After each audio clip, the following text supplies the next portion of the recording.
नमस्कार विद्यार्थी मित्रांनो, क्रिएटिव्ह मॅथ्स मराठी या आपल्या लाडक्या यूट्यूब चॅनलमध्ये तुम्हा सर्वांचं सहर्ष स्वागत आहे. अर्थशास्त्र इयत्ता 11वीचा आपण पहिलं प्रकरण बघतो, ज्याचं नाव आहे अर्थशास्त्रातील मूलभूत संकल्पना म्हणजे बेसिक कन्सेप्ट इन इकॉनॉमिक्स. जवळपास 11वी कॉमर्स आणि आर्ट्स दोघांना सुद्धा हा विषय आहे. इंग्लिश मराठी दोन्हीमधून मी सांगणार आहे, त्यामुळे व्हिडिओ संपूर्ण बघा. हे बघा, ऑलरेडी या प्रकरणाचे आपण जवळपास 4 पार्ट होतील, कारण प्रकरण खूप मोठं आहे. पहिल्या भागामध्ये आपण काही मुद्द्यांवरती चर्चा केली. आज दुसरा भाग आपण बघतोय. दररोज संध्याकाळी तुम्ही आपल्या यूट्यूब चॅनलवरती येत जा, चॅनल सबस्क्राईब करा. या अगोदरच्या पार्टची तुम्हाला या प्रकरणाच्या जी व्हिडिओ आहे तिची लिंक या व्हिडिओच्या खाली डिस्क्रिप्शनमध्ये देतो. तर डिस्क्रिप्शनमधले दिलेल्या लिंकवर क्लिक करून तुम्ही अगोदरचा भाग बघा. त्याच्यामध्ये आपण काय काय शिकलो होतो बघा. अगोदरच्या भागामध्ये आपण अर्थशास्त्राचा अर्थ हा भाग हे पाहिलं होतं. त्याचबरोबर कौटिल्य यांचा अर्थशास्त्रीय दृष्टिकोन काय आहे या मुद्द्यावर चर्चा झाली. त्याचबरोबर अर्थशास्त्राच्या ज्या व्याख्या आहेत, ॲडम स्मिथ यांनी जी व्याख्या मांडली, त्यांचे विचार जे आहे यावर आपण चर्चा केली. त्याचबरोबर आपण या ठिकाणी इथे सुद्धा आपण विचार केला, हे मुद्देसुद्धा पाहिले होते जे स्क्रीनवरती दिसत आहेत. आणि आपण जे काही अर्थतज्ज्ञ आहेत असे की ज्यांना नोबेल पुरस्कार मिळालेला आहे अर्थशास्त्रातला, तर इथपर्यंत आपण चर्चा मागच्या आपल्या लेक्चरमध्ये केली होती. तर प्लीज मागचं लेक्चर तुम्ही बघून घ्या. आणि आपल्या यूट्यूब चॅनलवरती एकदम डिटेल्समध्ये आपण व्हिडिओ बनवून अपलोड करण्याचा प्रयत्न करतो, त्यामुळं दररोज आपल्या व्हिडिओ जरी बघितला तरी तुमचा इकॉनॉमिक्सचा चांगला अभ्यास होऊन जाईल. तर आता आपण इथून पुढे जाऊयात, आजच्या चर्चेला सुरुवात करू. पण तत्पूर्वी एक रिक्वेस्ट आहे, नवीन असाल तर आत्ता चॅनल सबस्क्राईब करा आणि त्या बाजूला असलेलं बेलचं बटन दाबायला विसरू नका, जेणेकरून मी अपलोड केलेल्या प्रत्येक नवीन व्हिडिओची नोटिफिकेशन सगळ्यात अगोदर तुमच्यापर्यंत पोहोचेल. बघा, या ठिकाणी आज आपण पाहणार आहोत प्राध्यापक अल्फ्रेड मार्शल म्हणजे प्रोफेसर अल्फ्रेड मार्शल यांची जी आहे welfare oriented definition of economics. त्यांनी जी इकॉनॉमिक्सची डेफिनेशन मांडली, वेगवेगळ्या अर्थतज्ज्ञांनी त्यांच्या विचारानुसार, त्यांच्या आकलनानुसार खूप चांगल्या प्रकारच्या व्याख्या मांडलेल्या आहेत. तर या ठिकाणी अल्फ्रेड मार्शल यांचं काय मत आहे बघा. हे काय बघा, या ठिकाणी जर आपण विचार केला तर नॉन इसेन्शियल इकॉनॉमिक्स टाईप ते Professor Alfred Marshall has given the welfare oriented definition of economics in the book entitled principles of economics. त्यांचं एक पुस्तक आहे प्रिन्सिपल ऑफ इकॉनॉमिक्स. या पुस्तकामध्ये त्यांनी त्यांची एक व्याख्या मांडली. 9 सनातनवादी अर्थशास्त्रज्ञ आहेत, त्यांनी त्यांची व्याख्या मांडली. जे पुस्तक विच वॉज पब्लिश इन 1890 1890मध्ये जे पब्लिश झालं होतं, इज हिज डेफिनेशन स्टेट्स. आणि त्यांची डेफिनेशन ही खाली दिलेली आहे बघा. इथं बाजूला मराठीमध्ये सुद्धा आहे. प्राध्यापक अल्फ्रेड मार्शल यांनी कल्याणकारी अर्थशास्त्राची व्याख्या मांडली. कशी व्याख्या मांडली? कल्याणकारी अर्थशास्त्राची व्याख्या मांडली त्यांनी. आणि ते 9 सनातनवादी अर्थशास्त्रज्ञ असून त्यांनी अर्थशास्त्राची मूलतत्वे म्हणजे प्रिन्सिपल म्हणजे मूलतत्वे ऑफ इकॉनॉमिक्स म्हणजे अर्थशास्त्राची मूलतत्वे हे पुस्तक 1890 साली प्रकाशित केलं. या ठिकाणी मित्रांनो आपल्याला प्रश्न येऊ शकतो की अर्थशास्त्राची मूलतत्वे हे पुस्तक नेमकं कोणाचं आहे?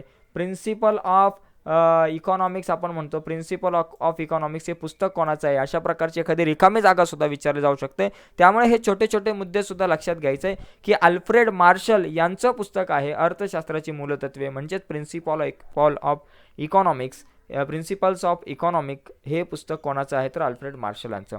तर त्यांची व्याख्या बघा काय सांगते. तर economics is a study of mankind. Mankind म्हणजे काय? मानवी कल्याण. In the ordinary business of life. It examine that part individual and social action म्हणजे इंडिव्हिज्युअल म्हणजे वैयक्तिक आणि सोशल म्हणजे सामाजिक action which is closely connected with the attainment and use of material requisites of wellbeing. तर याचा नेमका या व्याख्याचा यांचा अर्थ काय मित्रांनो बघा की बाबा अर्थशास्त्र हे मानवी कल्याणाचा अभ्यास करणारे शास्त्र आहे. अर्थशास्त्र कसं आहे? मानवी कल्याणाचा अभ्यास करणारे शास्त्र आहे. इथं दिलं economics is a study of Mankind in the ordinary business of life. Okay.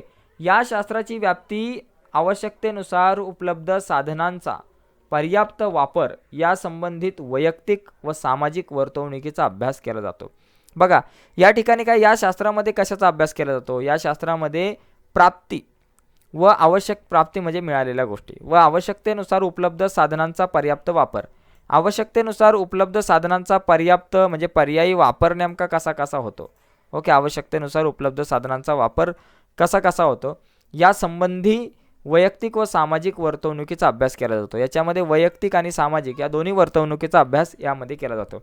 आता त्यांची जी व्याख्या आहे, त्यांचे जे त्या व्याख्येचे काही की पॉईंट आपण म्हणतो ना, काही महत्त्वाचे मुद्दे काय, त्यांचं पहिलं मत काय या ठिकाणी दिसतंय की study of an ordinary man, म्हणजे सामान्य माणसाचा अभ्यास आहे. अर्थशास्त्र म्हणजे काय, सामान्य माणसाचा अभ्यास आहे. याच्यामध्ये आपल्याला खूप मोठ्याच व्यक्तींचा अभ्यास नाही करायचा, असामान्य माणसांचा नाही, सामान्य माणसांचा अभ्यास आहे. दुसरा यांचा मुद्दा काय बाबा, economics is a behavioural science. Behavioural म्हणजे काय बाबा, आर्थिक वर्तनाचे शास्त्र आहे. हे आर्थिक वर्तनाचे शास्त्र आहे. त्याचबरोबर आहे study of material welfare. Material म्हणजे काय बाबा, अर्थशास्त्र म्हणजे भौतिक कल्याणाचा अभ्यास आहे. कशाचा, भौतिक कल्याणाचा. मटेरियल वेलफेअर म्हणजे भौतिक कल्याणाचा अभ्यास आहे. आणि त्याचबरोबर economics is not simply a study of wealth, म्हणजे अर्थशास्त्र केवळ संपत्तीचाच अभ्यास नाही आहे. म्हणजे अर्थशास्त्र हा फक्त संपत्तीचा नाही आहे, हा भौतिक कल्याणाचा अभ्यास आहे, हा आर्थिक वर्तनाचा अभ्यास आहे, हा माणसाचा अभ्यास आहे इकॉनॉमी म्हणजे. तर एवढे सगळे महत्त्वाचे मुद्दे यांनी दिलेले आहेत. तर हे सगळे मुद्दे आपल्याला लक्षात ठेवायचे मित्रांनो. या ठिकाणी अल्फ्रेड मार्शल यांचं जर नाव आलं आणि त्यांच्या व्याख्येचे जर महत्त्वाचे मुद्दे जर विचार करायला घेतले, तर पहिली गोष्ट त्यांचं मत काय आहे की अर्थशास्त्र म्हणजे सामान्य माणसाचा अभ्यास आहे, आर्थिक वर्तनाचे शास्त्र आहे, भौतिक कल्याणाचा अभ्यास आहे आणि त्याचबरोबर हे केवळ संपत्तीचा, अर्थशास्त्र हे केवळ संपत्तीचा अभ्यास नाही, असे यांचे मुद्दे आहेत या ठिकाणी. तर नक्कीच तुम्हाला समजले असतील. आता आपण आपल्या पुढच्या मुद्द्याकडे वळूयात.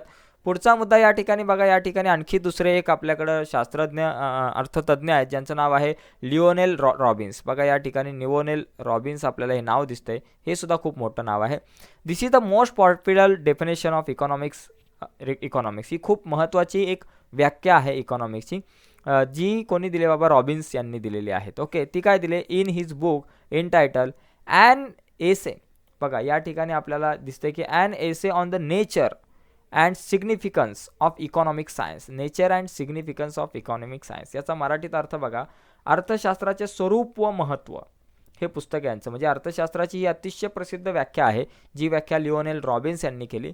आणि ती व्याख्या जी आहे ती 1932 मध्ये त्यांनी पुस्तक लिहिलं होतं. 1932 मध्ये त्यांचं पुस्तक आलं, अर्थशास्त्राचे स्वरूप व महत्त्व.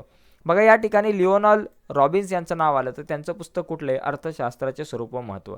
आणि या अगोदर हे अल्फ्रेड मार्शल यांचं पुस्तक कुठलं आहे, प्रिन्सिपल ऑफ इकॉनॉमिक्स म्हणजे अर्थशास्त्राची मूलतत्वे. हे लक्षात ठेवणं गरजेचं आहे मित्रांनो. अल्फ्रेड मार्शल यांचं पुस्तक अर्थशास्त्राची मूलतत्वे आणि लिओनेल रॉबिन्स यांचं पुस्तक काय आहे की अर्थशास्त्राचे स्वरूप व महत्त्व म्हणजे an essay on the nature and significance of economic science. हे मुद्दे लक्षात ठेवणं गरजेचं आहे. हे पुस्तक त्यांनी 1932 मध्ये प्रकाशित केलं.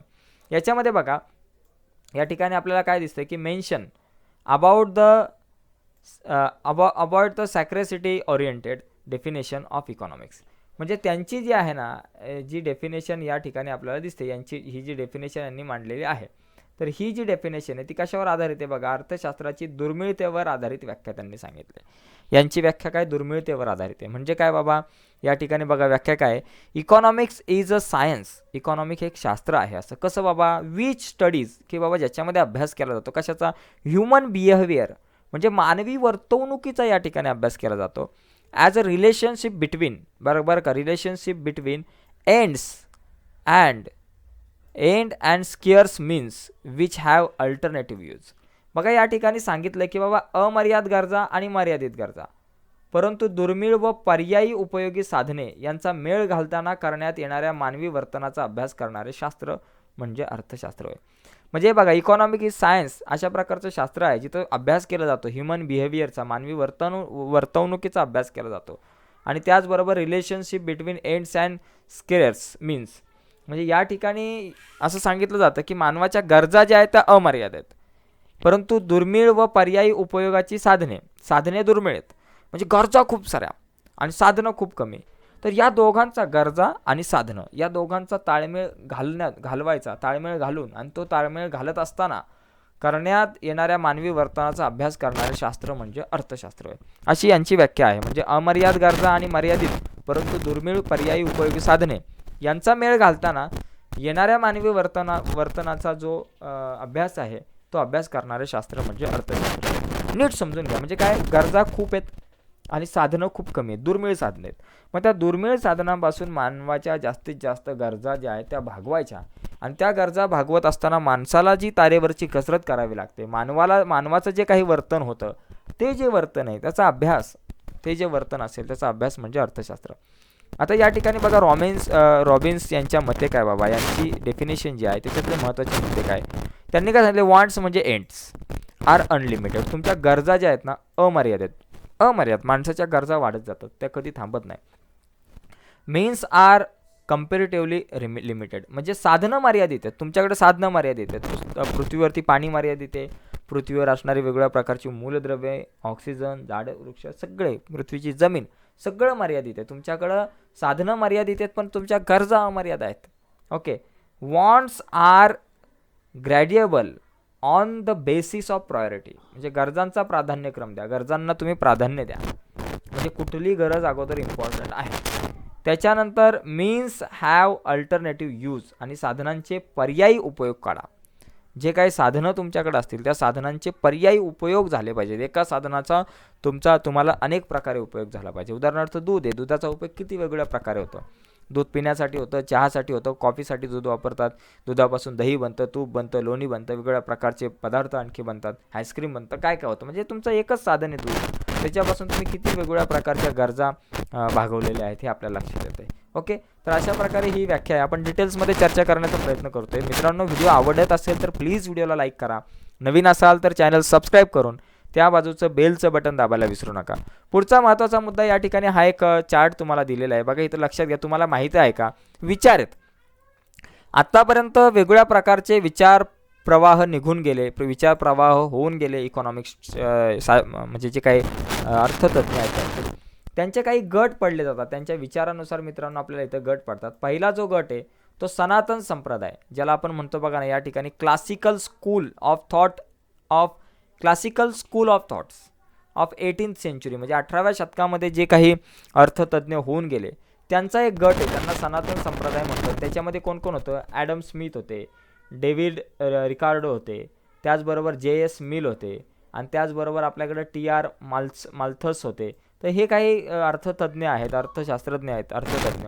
त्यांचा काळ जो आहे तो 18व्या शतकाचा होता, आणि त्यांना आपण सनातन संप्रदायातील इकॉनॉमिस्ट आपण म्हणतो. दुसरा जो गट आहे या ठिकाणी दिसतो आपल्याकडं, neo classical school of thoughts of 19th and half of 20th century. म्हणजे हा काळ कुठला आहे, नवसनातन संप्रदायांचा काळ, ज्याला आपण म्हणतो नवसनातन संप्रदायांचा काळ आहे. आणि हा काळ कुठला काळ आहे, 19वे शतक आणि 20व्या शतकाचा काही अर्धा भाग. ओके. हा याच्यामध्ये येतो. याच्यामध्ये अल्फ्रेड मार्शल येतात, ज्यांचं नाव आपण पाहिलं. त्याचबरोबर AC पिगो आपल्याकडे येतात. त्याचबरोबर आपल्याकडं आयर्विन फिशर येतात. हे काही अर्थतज्ञ आहेत, हे इकॉनॉमिक्स आहेत.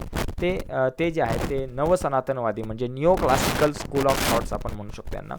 आणि याच्यानंतर मॉडर्न, म्हणजे आत्ताच्या युगातले modern school of thoughts from 20th century till date, किंवा आजपर्यंत 20व्या शतकापासून आजपर्यंत जे काही अर्थतज्ञ आहेत तर ते कुठल्या काळातले आहेत, तर ते आधुनिक संप्रदायातले आहेत. म्हणजे 20व्या शतकापासून आजपर्यंत, आज 21वं शतक सुरू झालं आहे तिथपर्यंत. बघा या ठिकाणी कोण कोण आहेत, JM केन्स आहेत आपल्याकडं, लिओनेल रॉबिन्स आहे, त्याचबरोबर आपल्याकडं पॉल सॅम्युएल्सन्स आहेत. ओके. आत्ताचे तर हे सगळे शास्त्रज्ञांचे वेगवेगळ्या प्रकारचे गट आहेत, अर्थशास्त्रज्ञांचे किंवा अर्थतज्ञांचे. ओके. तर हे सुद्धा आपण समजून घेणं गरजेचं आहे. तुम्हाला रिकामी जागा किंवा जोड्या लावासाठी येऊ शकतात. ब्रांच ऑफ इकॉनॉमिक्स, ब्रांच म्हणजे शाखा, अर्थशास्त्राच्या शाखा आहेत दोन महत्त्वाच्या.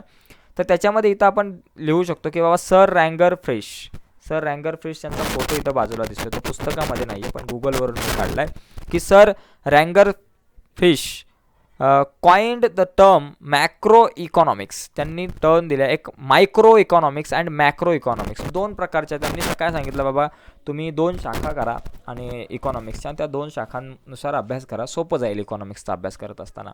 तर these terms are derived from, आता ह्या टर्म्स कुठून आल्या, मायक्रो आणि मॅक्रो ह्या ज्या टर्म कुठून आल्या त्या ग्रीक वर्ड आहेत. एक आहे आपल्याकडं मायक्रोस एक वर्ड आहे, आणि त्याचबरोबर मॅक्रोस एक मायक्रोस आणि मॅक्रोस या दोघांपासून आलेत. म्हणजे मायक्रोसपासून मायक्रो आला, मायक्रो इकॉनॉमी आला, आणि मॅक्रोसपासून मॅक्रोसपासून मॅक्रो इकॉनॉमिक्स आला. हे विचारलं जाऊ शकतं. आता इथं बघा मराठीमधून सुद्धा आहे, सर रँगर फिश यांनी 1933 साली अर्थशास्त्राची 2 शाखांमध्ये विभागणी केली. त्या शाखा म्हणजे सूक्ष्म अर्थशास्त्र आणि स्थूल अर्थशास्त्र होय. हे शब्द ग्रीक शब्द मायक्रोस आणि मॅक्रोस यांच्यापासून आलेले आहेत. ओके, आता याच्यामध्ये मायक्रो इकॉनॉमिक्स म्हणजे काय बघा. मायक्रो मीन्स स्मॉल, मायक्रो म्हणजे छोटा भाग. Micro economics deals with the behaviour of individual variables such as household, worker, films, industries. Okay, म्हणजे सूक्ष्म म्हणजे लहान. सूक्ष्म अर्थशास्त्रात वैयक्तिक घटकांच्या आर्थिक वर्तनाचा अभ्यास केला जातो. उदाहरणार्थ कुटुंबाचा अभ्यास केला जातो, कामगाराचा, फर्मचा आणि उद्योगाचा, छोट्या छोट्या गोष्टींचा अभ्यास या अर्थशास्त्रामध्ये केला जातो. आता याच्यामध्ये जर आपण नीट पाहिलं तर याच्यामध्ये बघा पुढे आपल्याकडे केनेथ बोल्डिंग यांची एक व्याख्या आहे. यांची मायक्रो इकॉनॉमिक्सवरती व्याख्या आहे. मायक्रो इकॉनॉमिक्सच्या संदर्भात ते काय म्हणतात. Micro economics is the study of particular firms, particular household, individual prices, wages, incomes, individual industries, particular commodities. म्हणजे ते काय म्हणतात की बाबा मायक्रो म्हणजे जो छोटा सूक्ष्म अर्थशास्त्र आहे ते त्याचा अभ्यास म्हणजे काय बाबा, विशिष्ट उत्पादन संस्था, एक ठराविक विशिष्ट कुटुंब असेल, वैयक्तिक किमती असतील, वेतन असतील म्हणजे पगार असेल, उत्पन्न असेल, वैयक्तिक उद्योग असतील आणि विशिष्ट अशा वस्तूंचाच अभ्यास करणारे शास्त्र म्हणजे सूक्ष्म अर्थशास्त्र. विशिष्ट एका ठराविक छोट्या गोष्टींचा अभ्यास केला जातो. ओके, आता याच्या बेसिक कन्सेप्ट काय बाबा, या ज्या मायक्रो इकॉनॉमिक्स आपल्या आहे त्याच्या बेसिक काही कन्सेप्ट आहे. त्याच्यामध्ये वॉन्ट आहे. वॉन्ट म्हणजे काय, गरजा त्यांना आपण म्हणतो. बघा वॉन्ट म्हणजे गरजा. आता मी काही भाग इथं खोडतो, तो विनाकारण कचरासारखं वाटतंय. बरं, आता हे वॉन्ट म्हणजे गरजा आपल्याला माहिती आहेत. आता बघा, it is difficult to define wants in few words. म्हणजे गरजा त्या तुम्हाला मोजक्या शब्दामध्ये नाही सांगता येणार. In common language want can be referred to as a need. In economics want denoted a feeling of lack of satisfaction. म्हणजे समाधान जो आहे तो समाधानाची कमतरता. This feeling enable the individual to satisfy his want. Human wants have grow in number for two basic reason. बघा या ठिकाणी मोजक्या शब्दामध्ये जर आपण सांगायला गेलं गरजा काय, मोजक्या शब्दांमध्ये गरजेची व्याख्या करणे कठीण आहे. पण आर्थिक दृष्टीने, अर्थशास्त्राच्या दृष्टीने समाधानाच्या अभावाची जाणीव म्हणजे गरज. म्हणजे एखादा माणूस समाधानी नसेल एखाद्या गोष्टीचा तर त्याला गरज निर्माण होते. टू व्हीलर घेतली, सायकल असेल तर त्याचं समाधान नाही, मग तो टू व्हीलर घेतो, गरज वाटते. टू व्हीलर आल्यावर त्याला असं वाटतं अरे 4 व्हीलर पाहिजे. 4 व्हीलर आल्यावर त्याला असं वाटतं की बाबा मला आणखी चांगली 4 व्हीलर पाहिजे. म्हणजे समाधान नसेल तर गरजा वाढतात. आणि या जाणीवेतून मानव वैयक्तिक गरजा पूर्ण करण्याचा प्रयत्न करतो. आणि मानवी गरजा वाढवण्याची 2 प्रमुख कारणे. पहिलं कारण काय, desire for better living due to inventions and innovations. म्हणजे नवीन शोध आणि नवप्रवर्तनामुळे राहणीमानाचा दर्जा सुधारण्याची त्याची इच्छा वाटते. एखादा मोबाईल चांगला आला, आयफोन 6, 7, 8 काय असेल तो आला की लगेच असं वाटतं की तो मोबाईल आमच्याकडे पाहिजे, मग गरज वाढली असं होतं. त्याचबरोबर राईज इन पॉप्युलेशन, त्याचबरोबर ज्या काही लोकसंख्या वाढते त्याप्रमाणे गरजा वाढतात. आता याच्यामध्ये जर आपण विचार केला, wants are unlimited. Characteristic of want, गरजांची वैशिष्ट्य काय बाबा. पहिली गोष्ट म्हणजे त्या गरजा ज्या आहेत ना अनलिमिटेड आहेत. गरजा या आहेत त्या अनलिमिटेड आहेत, त्याला काही लिमिट नाही आहे गरजांना. आणि या गरजा वाढत जातात. Wants not only rise again and again but they are also unending. If one want get satisfied another arise. Want go on multiplying in number. बघा या ठिकाणी लक्षात घ्या, गरजा ज्या आहेत त्या अनलिमिटेड आहेत, अमर्यादित. गरजा या पुन्हा पुन्हा निर्माण होत असून त्या कधीही न संपणार आहेत. गरजा पुन्हा पुन्हा रिपीट निर्माण होतात आणि त्या कधीच न संपणार आहेत. ओके, पण एक गरज पूर्ण करेपर्यंत दुसरी गरज पुन्हा निर्माण होते. तुमची एक गरज पूर्ण नाही झाली की लगेच दुसरी गरज तुम्हाला वाटते अरे आता मला या गोष्टीची पण गरज आहे. म्हणजे या गरजा ज्या आहेत ना तुमच्या वाढत जातात. टप्प्याटप्प्याने गरजा तुमच्या वाढत जाणार आहे. सातत्याने गरजा निर्माण होतात. हे गरजेचं एक वैशिष्ट्य आहे. दुसरं काय, wants are recurring in nature. Several human wants occur again and again while some might be only occasional. आता काही गरजा ज्या आहेत त्या पुनरुत्पादक असतात. म्हणजे काही गरजा पुन्हा पुन्हा निर्माण होतात तर काही गरजा प्रसंगरूप निर्माण होतात. काही गरजा तुम्हाला पुन्हा पुन्हा गरज वाटते, रेग्युलरली तुमची गरज असते, पुन्हा पुन्हा निर्माण होतात. उदाहरणार्थ पेन, एक पेन संपला की परत दुसरा पाहिजे, दुसरा संपला की पेन तिसरा पाहिजे. ओके, पण काही गरजा ज्या असतात त्या पुन्हा पुन्हा निर्माण होऊ शकतात. ओके, पुढे जाऊयात आता आपण. उदाहरणार्थ आता इथं बघा तिसरा मुद्दा, वॉन्ट्स डिफर विथ एज, वयानुसार wants and their satisfaction differ as per chronological age. म्हणजे वेगवेगळ्या गरजा त्यांचे समाधान वयोपरत्वे बदलत जाते. लहान मुलाला काय खेळणे आवडतात, एखादा मुलगा यंग असेल तर हा एक बाईक पाहिजे मस्त, आणि तो यंगच मुलगा जर का त्याचं वय आणखी वाढलं की त्याला पुस्तकाच्या वाचनाची आवड. त्या गरजा ज्या आहेत ना त्या अशा वयानुसार वाढत जातात. वॉन्ट्स डिफर विथ जेंडर, जेंडरनुसार वाढत जातात. म्हणजे men and women want different goods according to their needs.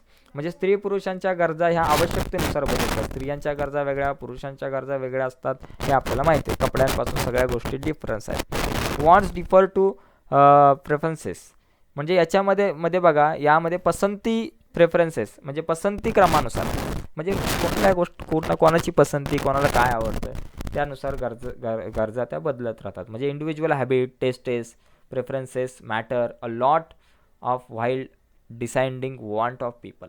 म्हणजे प्रत्येक व्यक्ती आपल्या सवयी, आवडीनिवडी आणि पसंतीनुसारच गरजांची निवड करते. कोणाला जीन्स पॅन्ट घालायला आवडतं, कोणाला साधे ड्रेस घालायला आवडतं, कोणाला शर्ट आवडतं, कोणाला टी शर्ट आवडतं.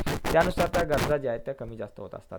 तर या ठिकाणी आपल्या लक्षात येईल की गरजा कुठल्या कुठल्याच बघा. गरजा अमर्याद असतात, त्या मर्यादित नसतात, अनलिमिटेड आहेत. उद्भव्य असतात, परत परत निर्माण होतात, वयानुसार बदलतात, लिंगभेदानुसार त्या बदलत राहतात, पसंती क्रमानुसार बदलतात. आणि आणखी 2 मुद्दे जे आपण आता पुढे बघूयात. हवामानानुसार बदलतात आणि संस्कृतीनुसार सुद्धा गरजा बदलत जातात. त्या कशा बदलतात? हवामानानुसार आणि संस्कृतीनुसार. बघा, वॉन्ट्स डिफर विथ सीझन, म्हणजे हवामानानुसार बदलतात. Wants keep on changing with reason, म्हणजे बघा, उन्हाळ्यामध्ये काय बाबा साधी कपडे, पातळ कपडे लागतात, चष्मा लागतो. पावसाळ्यामध्ये छत्रीची गरज भासते, रेनकोटची गरज भासते. आणि हिवाळ्यामध्ये तुम्हाला टोपी असेल, मफलर असेल किंवा तुम्हाला स्वेटर यांची गरज भासते. ओके, म्हणजे गरजा या वेगवेगळ्या हवामानानुसार, ऋतुमानानुसार बदलत असतात. आता पुढे बघा, wants differ due to culture. Difference in culture influence want that are related to food, dressing styles. म्हणजे तुमच्या कल्चरनुसार तुमच्या गरजा ज्या आहेत त्या बदलत राहतात. संस्कृतीनुसार, म्हणजे गरजा या संस्कृतीनुसार बदलत असतात. गरजांच्या निवडींवर संस्कृतीचा प्रभाव पडतो, विशेषतः आहार आणि वेशभूषा. तुम्ही साऊथ इंडियामध्ये जा, तुम्हाला लुंगी घालणारे दिसतील जास्त करून. तुम्ही कर्नाटक किंवा तुमच्या महाराष्ट्रामध्ये या, तुम्हाला धोतर घातलेली म्हातारी माणसं जास्तीत जास्त दिसतील किंवा ड्रेस वेगळे असतील. काश्मीरमधल्या लोकांची कपडे वेगळी, बंगालमधल्या लोकांची कपडे वेगळे. तुम्ही तिकडं पंजाबमध्ये गेलात तर तिकडं तुम्हाला पगडी दिसेल. तिकडं तुम्हाला महिलांना सलवार कमीज, सलवार कुर्ता वगैरे याच्यामध्ये असतील, ते ड्रेस त्यांचा वेगळा असेल. महाराष्ट्रामध्ये साडी असेल, लुगडं असेल. तर या गरजा ज्या आहेत त्या संस्कृतीनुसार बदलत जातात. खाण्यापिण्याच्या सुद्धा गोष्टी, तुम्हाला साऊथ इंडियामध्ये जा, तुम्हाला इडली बिडली भेटेल खायला चांगली मस्त. पंजाबमध्ये जा, एकदम मस्त लस्सी वगैरे. महाराष्ट्रामध्ये तुम्हाला पुरणपोळी, वरण भात, भाजी, भारी. तर अशा प्रकारे हे सगळे काही मुद्दे आहेत. आता या गरजांचं जे विश्लेषण किंवा वर्गीकरण जे केलं जातं ते नेमकं कसं केलं जातं यावर जरा आता आपण थोडीशी विचार करूयात. बघा, या ठिकाणी लक्षात घ्या, पहिला मुद्दा गरजांचं वर्गीकरण म्हणजे बघा, सगळ्यात पहिली गोष्ट economic and non economic wants. गरजा ज्या आहेत त्या आर्थिक आणि आर्थिकेतर गरजा असतात. आता मी हा पूर्ण एक्सप्लेन करण्याचा प्रयत्न करतो, थोडंसं फास्ट घेतो कारण खूप मोठी व्हिडिओ होत आहे. Economic want are those where monetary transactions is involved. Okay, and individual has to pay the price for them. Example food असेल किंवा मेडिसिन्स असेल. ओके, म्हणजे ज्या काही गरजांची पूर्तता पैशांच्या सहाय्याने केली जाते, ज्या गरजा तुम्हाला घेण्यासाठी पैसे द्यावे लागतात किंवा वैयक्तिकरित्या त्यांचा मोबदला तुम्ही पैशाच्या स्वरूपात देता, त्या गरजांना आपण कुठल्या गरजा म्हणतो? आर्थिक गरजा म्हणतो. म्हणजे ज्या गरजा पैसे देऊन पूर्ण होतात त्यांना आर्थिक गरजा. साध्या सोप्या भाषेत म्हणजे ज्या गरजा भागवण्यासाठी, ज्या गरजांची पूर्तता तुम्हाला करण्यासाठी तुम्हाला काय पैसे द्यावे लागतात किंवा तुम्हाला पैशाच्या मोबदल्यामध्ये त्या गरजा तुम्हाला तुमच्या भागवल्या जातात, त्याला आपण काय म्हणतो? आर्थिक गरजा म्हणतो. त्या अन्न असेल, औषधे असतील. या non economic wants are those which can be satisfied without making monetary payment for them. अशा काही गरजा आहेत की ज्या तुम्हाला पैसे नाही तर त्या फ्रीमध्ये मिळतात. म्हणजे ज्या गरजा पैशांशिवाय पूर्ण करता येतात त्या म्हणजे आर्थिकेतर गरजा होय. हवा, सूर्यप्रकाश, तुम्हाला सनलाईट असेल, एअर असेल, या सगळ्या गोष्टी तुम्हाला पैसा देऊन नाही तर फ्रीमध्ये मिळतात. पुढे individual want and collective want. म्हणजे वैयक्तिक गरजा आणि सामूहिक गरजा. वैयक्तिक म्हणजे एकट्याच्या, एकदम साधा आहे. Personal or individual want refer to those wants which are satisfied at the individual level. म्हणजे इंडिव्हिज्युअल लेवलला म्हणजे तुमच्या वैयक्तिक पातळीवर ज्या गरजा इथं दिल्या बघा, ज्या गरजा वैयक्तिक पातळीवर पूर्ण केल्या जातात त्यांना आपण वैयक्तिक गरजा असे म्हणतो. म्हणजे उदाहरणार्थ डॉक्टरांचा स्टेथोस्कोप, न्यायाधीशाचा कोट, ते वैयक्तिक आहे त्यांची गरज. ते काय सगळ्यांना काय न्यायाधीशाचा कोट किंवा सगळेजण गळ्यामध्ये स्टेथोस्कोप घालून नाही फिरत, त्या वैयक्तिक आहेत. दुसरा collective wants are social want. बरं का, are social wants where the collective satisfaction of wants. म्हणजे ट्रॅव्हलिंग बाय ट्रेन जी आहे, म्हणजे सामूहिक गरजा या सामाजिक गरजा आहेत, जेथे गरजांची सामूहिक पूर्तता होते. म्हणजे सामूहिक गरजा म्हणजे तुमचा ट्रेनचा प्रवास असेल, बसचा प्रवास असेल, या सगळ्या सामूहिक गरजा आहेत. पुढे बघा आहेत नेसेसरीज आहेत, कम्फर्ट्स आहेत, लक्झरीज आहेत. काही गरजा नेसेसरीज आहेत तुम्हाला, काही गरजा ज्या आहेत तुम्हाला जीवन आवश्यक आहे, ज्यांची गरजच आहे.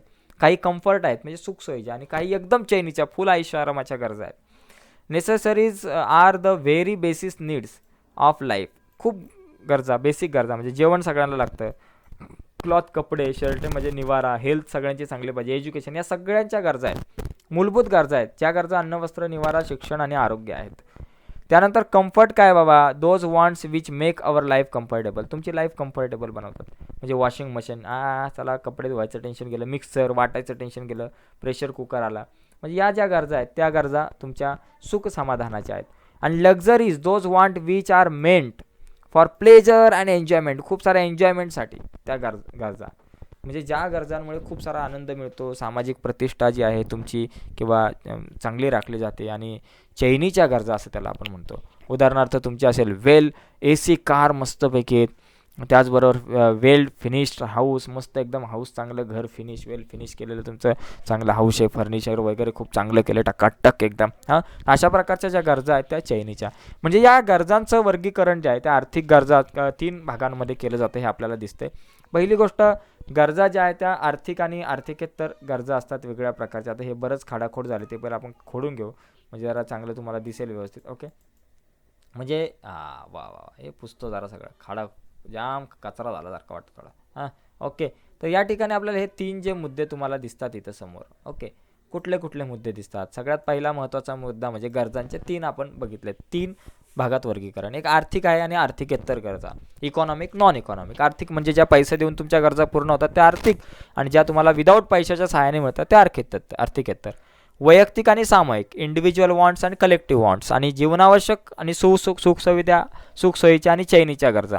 अशा प्रकारे या गरजांचं वर्गीकरण केलं जातं. तर मित्रांनो, आजची व्हिडिओ खूप मोठी अर्ध्या तासाची झाली, तर आजच्या व्हिडिओमध्ये आपण इथेच थांबूयात. पुढच्या व्हिडिओमध्ये आपण पुढच्या भागावरती चर्चा करूयात. बघा, या प्रकरणावर एकूण 4 भाग बनतील, आणि ते 4 भाग एकच भागामध्ये झाले असते, पण ती 2-2.5 तासाची व्हिडिओ मला तुम्हाला नाही द्यायची, एवढा ताटकळत नाही ठेवायचं किंवा एवढा त्रास द्यायचा नाही आहे. आपण छोटे छोटे व्हिडिओ बनवू. या प्रकरणावरती एकूण 4 व्हिडिओज आपल्या बनतील. आता पुढची जी व्हिडिओ आहे तिचं मटेरियल रेडी आहे बघा, इथून पुढे हे सगळे मुद्दे आपल्याला घ्यायचे आहेत, पण ते आपण पुढच्या लेक्चर्समध्ये घेऊयात. आता ती व्हिडिओ तुमच्यापर्यंत पोहोचावी असं वाटत असेल तर प्लीज आत्ताच चॅनल सबस्क्राईब करा, आणि त्या बाजूला असलेलं बेलचं बटन दाबायला विसरू नका, जेणेकरून पुढच्या व्हिडिओ तुमच्यापर्यंत पोहोचतील. ही दुसरी व्हिडिओ आहे या प्रकरणावरची. पहिली व्हिडिओ जर तुम्हाला पाहायची असेल तर या व्हिडिओच्या खाली डिस्क्रिप्शनमध्ये मी एक लिंक दिले, त्या एका लिंकवर क्लिक करून तुम्ही पहिली व्हिडिओ जी आहे ती बघून घ्या. ठीक आहे, तुर्तास इथेच थांबतो. धन्यवाद.